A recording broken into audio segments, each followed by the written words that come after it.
सत्संग और सुमिरन दोनों जोड़ है, दोनों एक में को पूरक है। सत्संग के बिना भजन अधूरा, भजन के बिना सत्संग अधूरी। एक नाई था और जैसे और लोगों की दाढ़ी कटिंग बनाता था, एक दिन उसके दुकान में एक संत आए। अब बाल काटते काटते, नाई वैसे भी होशियार ही रहता है, संत को प्रश्न पूछने लगा, महाराज एक बात पूछूं? उसने कहा पूछो। क्या भगवान है? संत ने कहा आप क्या समझते हो? नहीं, भगवान तो होना चाहिए। फिर शंका क्यों? शंका इसलिए कि आए दिन हम देखते हैं कहीं बारिश ज़्यादा होती है, कहीं बाढ़ आ जाती है, कहीं तूफान आ जाता है, कहीं कोई अघटित घटना घटती है और इसमें कई लोग मर जाते हैं, कई हानि हो जाती है। अगर भगवान है तो ये सारी चीज़ें नहीं होनी चाहिए। होने के पहले ही वो रोक सकते थे, वो तो शक्तिमान है।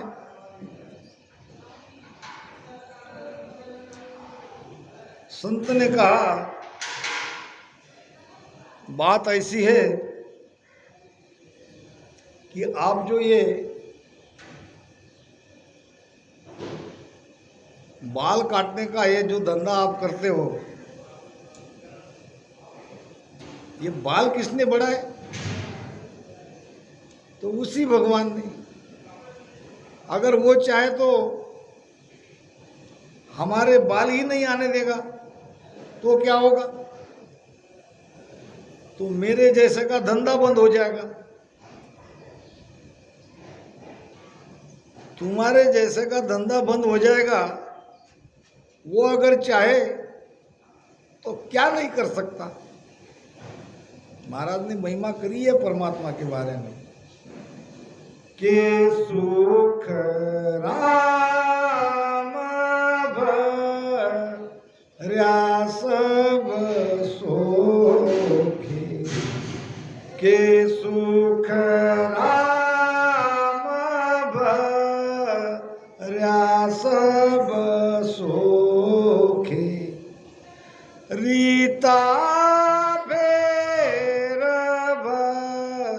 राई रे, रीता फेर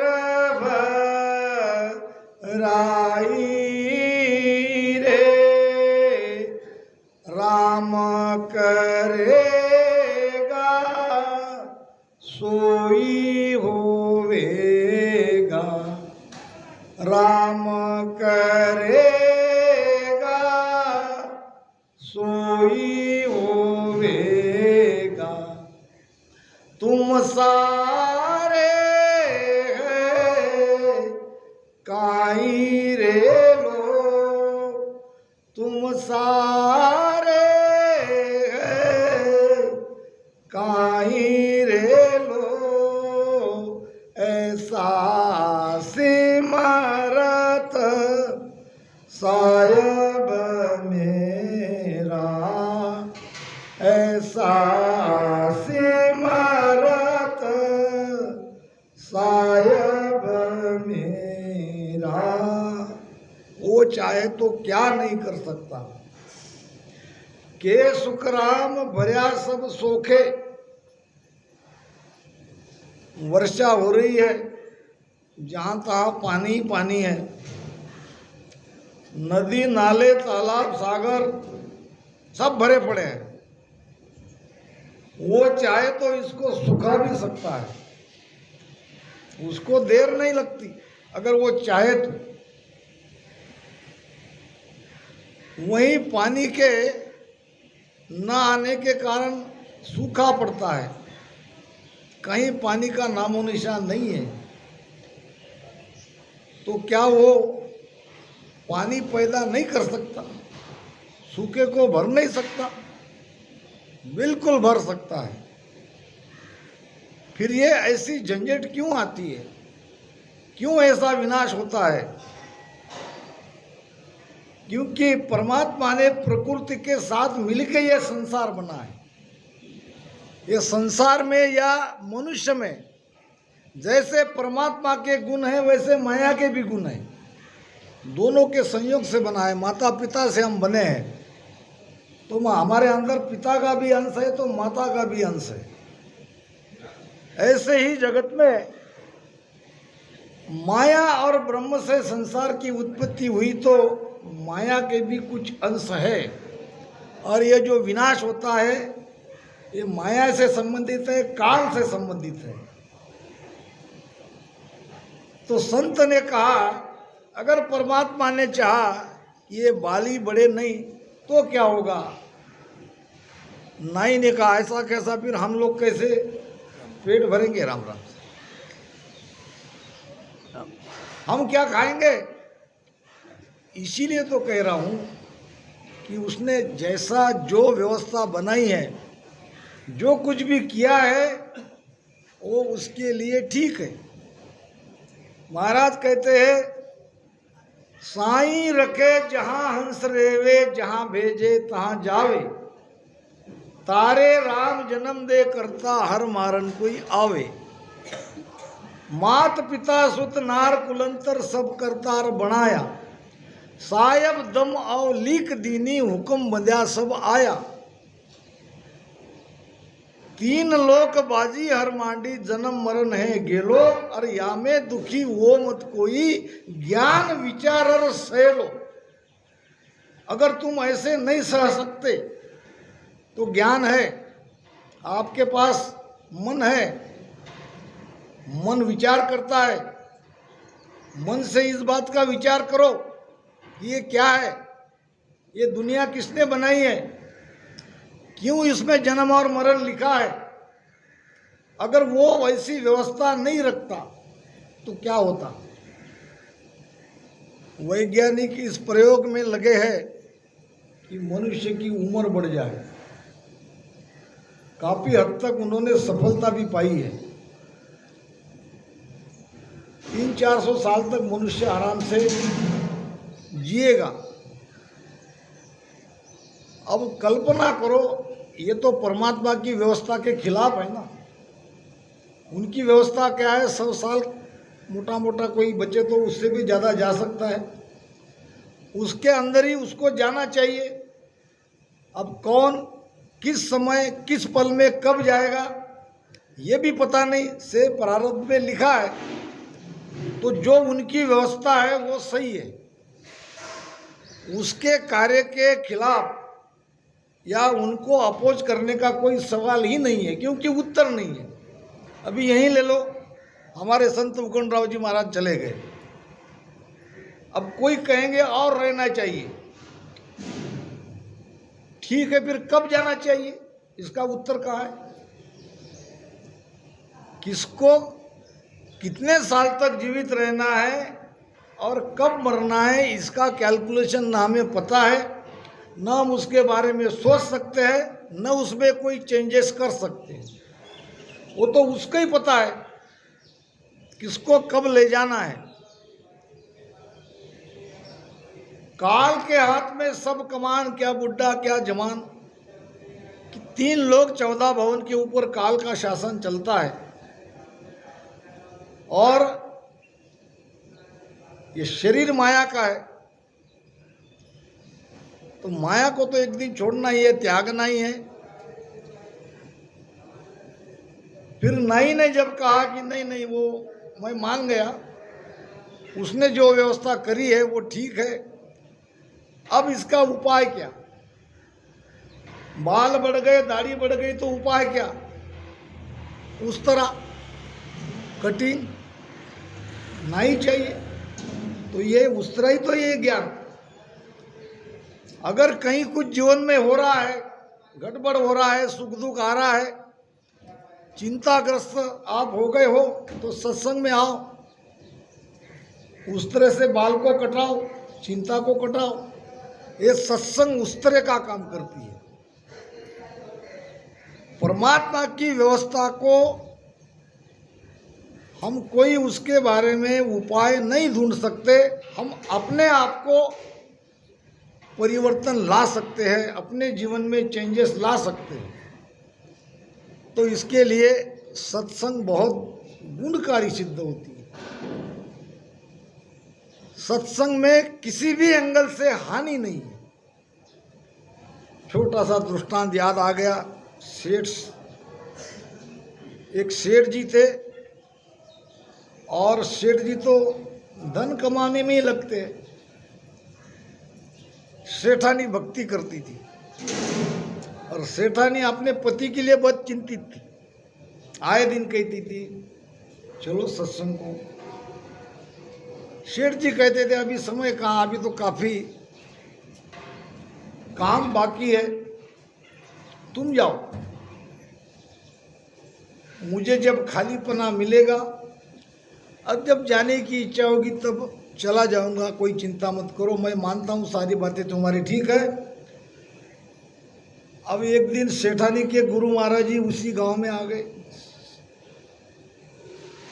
अब सेठानी नट गई, मतलब आप कहने लगी आज मैं तुम्हारी कुछ नहीं सुनूंगी। मेरे गुरु महाराज आए हैं सौभाग्य से, आज तो आपको सत्संग में जाना ही जाना है, आज मैं तुम्हारी कोई बात नहीं सुनूंगी, जो है वो होने दो, बच्चा संभाल लेगा। अब मजबूरन सेठ जी को जाना पड़ा पत्नी का मन रखने के लिए, क्योंकि कुछ चाहिए नहीं था उसको सत्संग में। जिसमें उसका मन था उसमें वो तो लगा ही था अपने धंधे में, पैसा कमाने में। मगर कभी कभी ऐसा संयोग आ जाता है, पत्नी ने हट करी, ठीक है कि भाई तुम निकलो, आज मैं जरूर सत्संग में आऊंगा। गया सेठ जी, पहली बार जीवन में ऐसा पेंडाल लगा था, बाहर में कुछ सेवादार थे, संत की सेवा में रहती है। आते ही सबने हाथ जोड़ दिए, आइए आइए आइए। जिंदगी में सेठ जी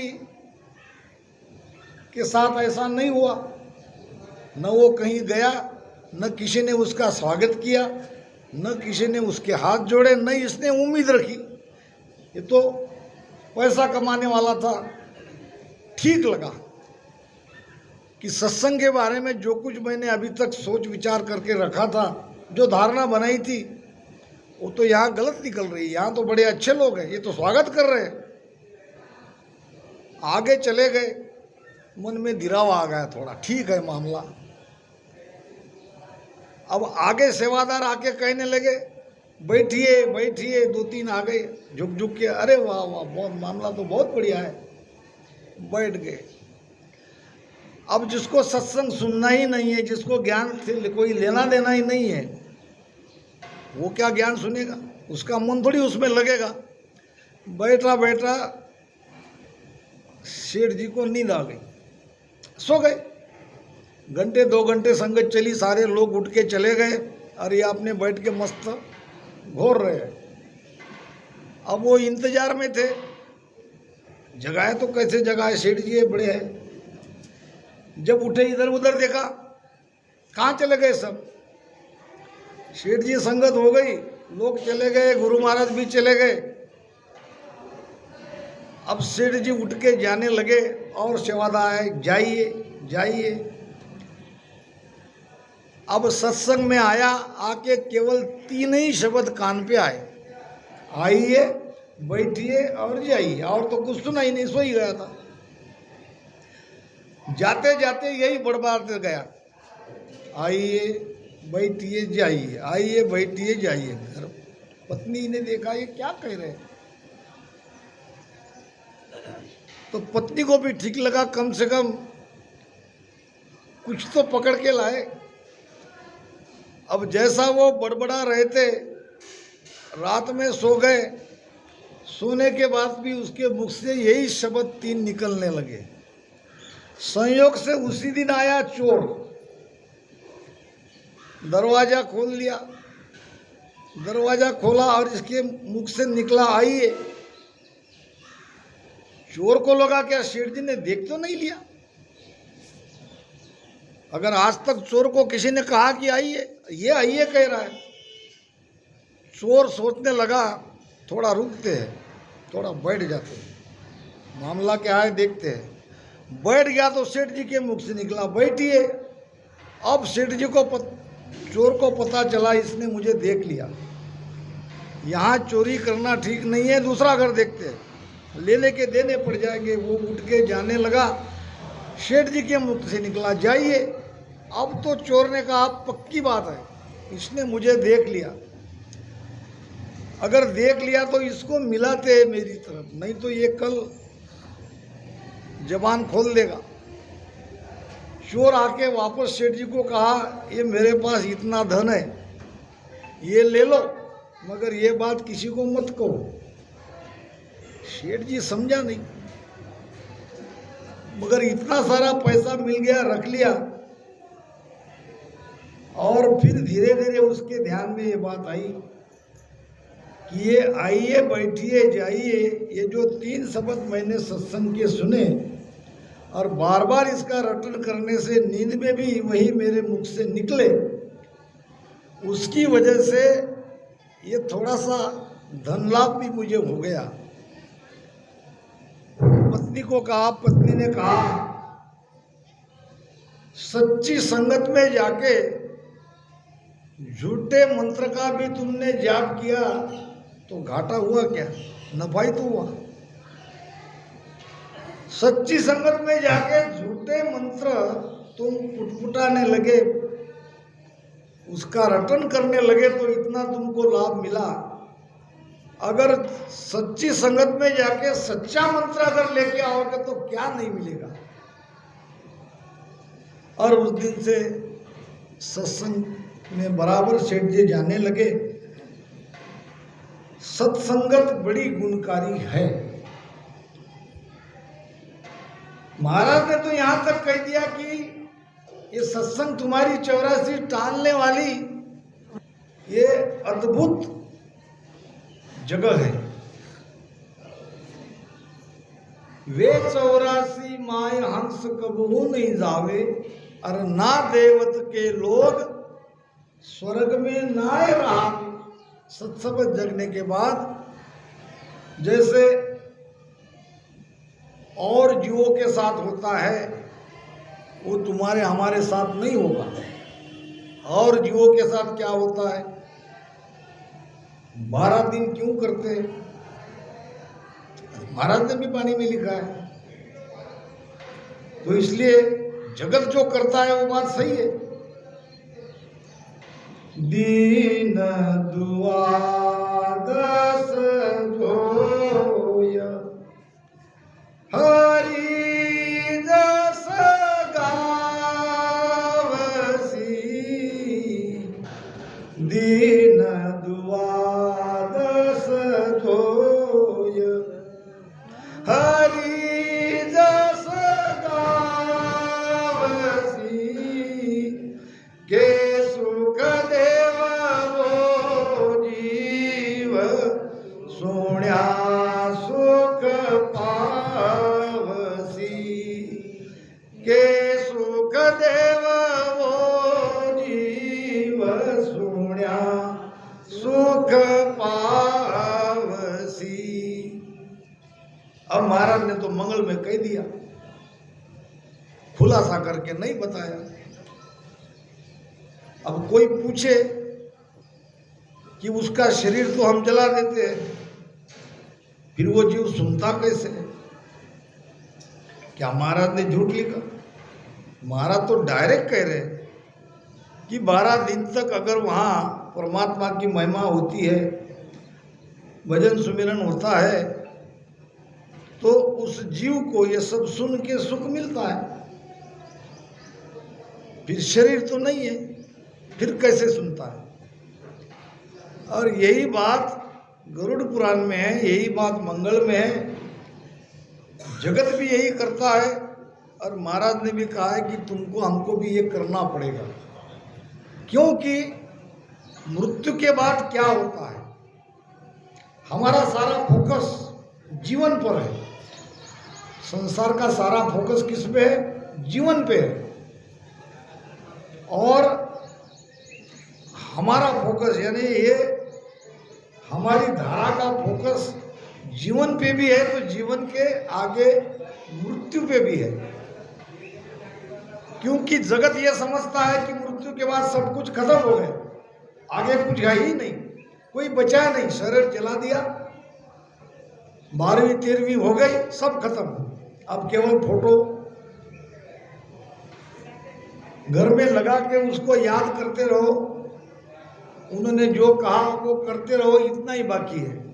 ऐसा नहीं है, शास्त्रों में भी लिखा है, मगर शास्त्रों का ज्ञान घर घर गांव गांव तक पहुंचा नहीं। गीता भी कहती है आत्मा को कोई मार नहीं सकता, आत्मा को कोई काट नहीं सकता, आत्मा को कोई जला नहीं सकता, वायु इसको उड़ा के ले नहीं सकती, जल इसको बहा नहीं सकता, 5 तत्व का आत्मा के ऊपर कोई असर नहीं होता। नैनन चिंदंती शस्त्रानी नैनन दाहती पावक। इसका मतलब बात सच है। जब गीता कहती है, जब शास्त्र कहता है, तो बात तो सच है। फिर सोचना पड़ेगा, विचार करना पड़ेगा आगे क्या।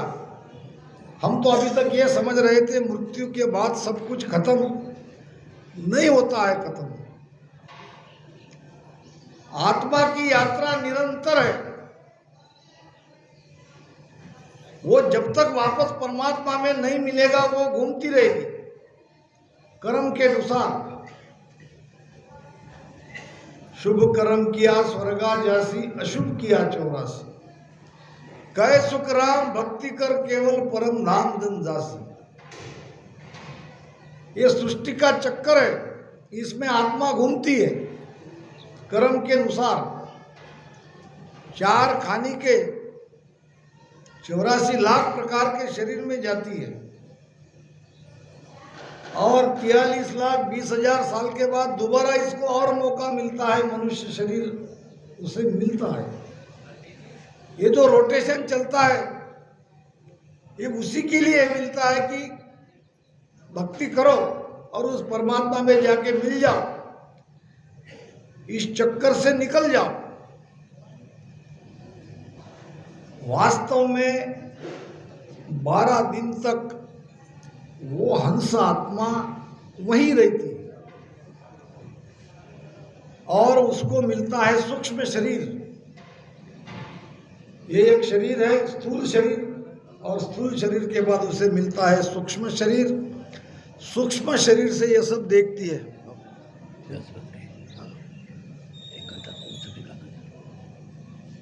तो वो 12 दिन तक वो वहीं रहती है, ये डायरेक्ट उसको सब लाभ मिलता है। वो सब देखती भी है, सुनती भी है, और उसका उसको गुण भी होता है। इसीलिए ये हम 12वां 13वां करते हैं। अब आज से उसकी यात्रा प्रारंभ हो गई। 348 दिन तक उसको जाना पड़ेगा रास्ते से यमलोक में, और यम दरबार में हाजिरी लगानी पड़ेगी, वहाँ उसका हिसाब किताब होगा। इसलिए गरुड़ पुराण में शास्त्रों में बात आई है कि ये जो आज हम ये 13वीं 14वीं कर रहे हैं, इसका लाभ तो उस हंसात्मा को मिलेगा ही मिलेगा, मगर 348 दिन तक जब तक उसको दूसरा शरीर नहीं मिलता है, तब तक जो भी उसके नाम से करेंगे उसका उसको डायरेक्ट लाभ मिलता है। इसीलिए तो ये प्रथा है। तो समय के अभाव के कारण और बहुत बड़ा हमारा समाज यहाँ पे आया हुआ है श्रद्धांजलि के लिए, यहीं पर वाणी महाराज को विराम देते हैं। राम राम सा।